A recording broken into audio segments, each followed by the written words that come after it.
de causa ocurrieron durante la finalización del gobierno de Isabel Martínez, el gobierno de facto que se autodenominó Proceso de Reorganización Nacional entre el 24 de marzo de 1976 y el 10 de diciembre de 1983. Sin duda, fue la peor y más feroz manifestación del poder punitivo del Estado en la historia de nuestro país. Se dio con la irrupción de las Fuerzas Armadas que en marzo de 1976, en connivencia con sectores de la sociedad civil, derrocaron por la fuerza al gobierno constitucional y usurparon todos los poderes del Estado de Derecho, imponiendo a todo el país un régimen totalitario.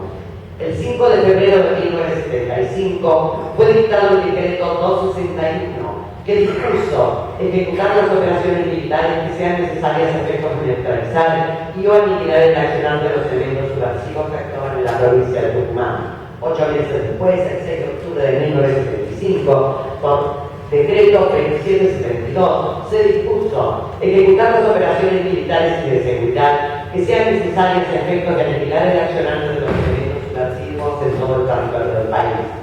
Importa a esta altura referirnos, como nos hemos referido anteriormente, qué quiere decir la palabra aniquilamiento. Es común hoy escucharlo, que estos decretos fueron los que provocaron que durante su cumplimiento las miles de víctimas entre detenidos, muertos y desaparecidos. Eso es falso, porque los decretos no imponían un golpe de Estado para cumplir con lo que ordenaban las Fuerzas Armadas.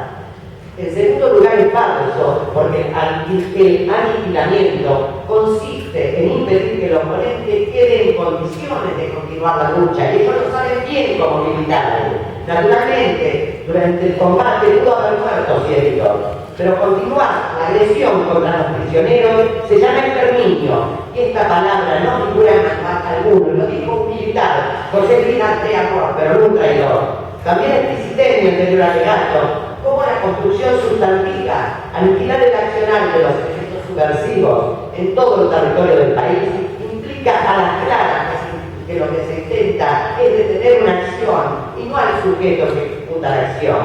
Asimismo, quisiera agregar a estas reflexiones un concepto que comparto con Andrea Amor, en donde dice que continuar la agresión contra los prisioneros se llama exterminio. ¿Cómo llamaríamos a todo lo que escuchamos acá? Desnudar a las personas, picanearlas, colgarlas de los pies, perseguir a sus familiares, dejarlas sin trabajo, robarle a sus hijos, robarle toda su pertenencia. No sé, a esto no le encuentro calificativo, pero hay alguien que se lo encontró y también fue el capitán de caballería, que llamó a sus compañeros de armas artífices del genocidio esta rufla despreciable, cobarde y asesina.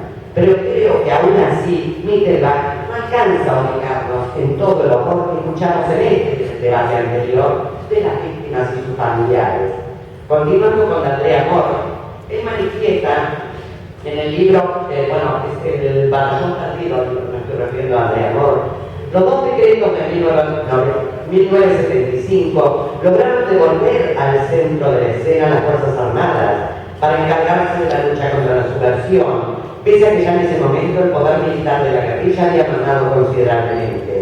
Pero la magnificación de los acontecimientos tucumanos, elevados a la categoría de guerra contra el insurgente después, más el desquicio político y la presión sindical, convirtieron a un momento difícil en un golpe de Estado latente. Quizás pudo haberse evitado con elecciones anticipadas, pero en realidad el golpe ya estaba en marcha, y el motivo real, y en esto voy a ahondar seguidamente, era imponer un modelo económico como el que siguió.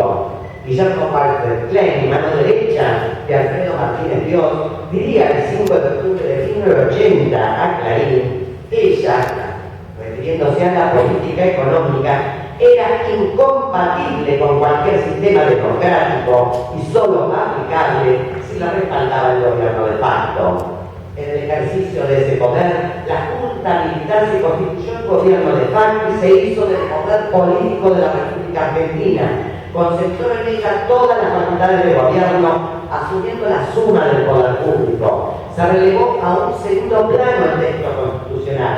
Se suspendieron todas las garantías constitucionales y el Estatuto del Proceso de Reorganización Nacional se se erigió como una carta fundamental de la nación. Se disolvió el Congreso de la Nación, se removieron a los miembros de la Corte Suprema, nacionales y provinciales, se intervinieron los gobiernos municipales y provinciales, en todos sus poderes. Se produjeron reformas legislativas dirigidas a destruir todo tipo de organización política y social e incrementar el poder sancionador del Estado.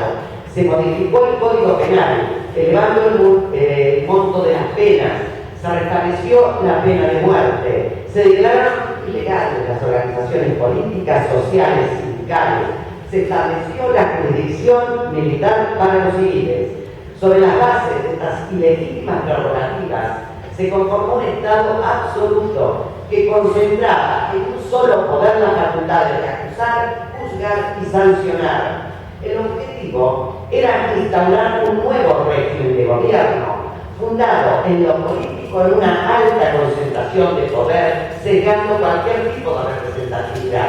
En lo económico, la concentración del capital en la cabeza de los grandes grupos nacionales y extranjeros, minimizando la intervención estatal. Y en lo social, la implementación de políticas disciplinadoras con fuerte arraigo en los valores de la moral cristiana más conservadora, el ser nacional y la seguridad nacional.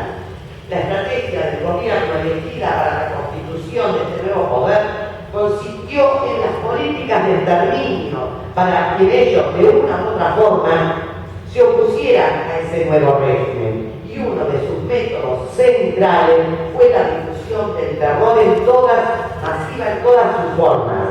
Lo encontramos en el Plan del Ejército contribuyente al Plan Nacional de Seguridad, anexo 2, que textualmente dice: se considera oponente a todas las organizaciones o elementos integrados o ya existentes en el país o que pudieran surgir en el proceso que de cualquier forma se opongan a la toma del poder.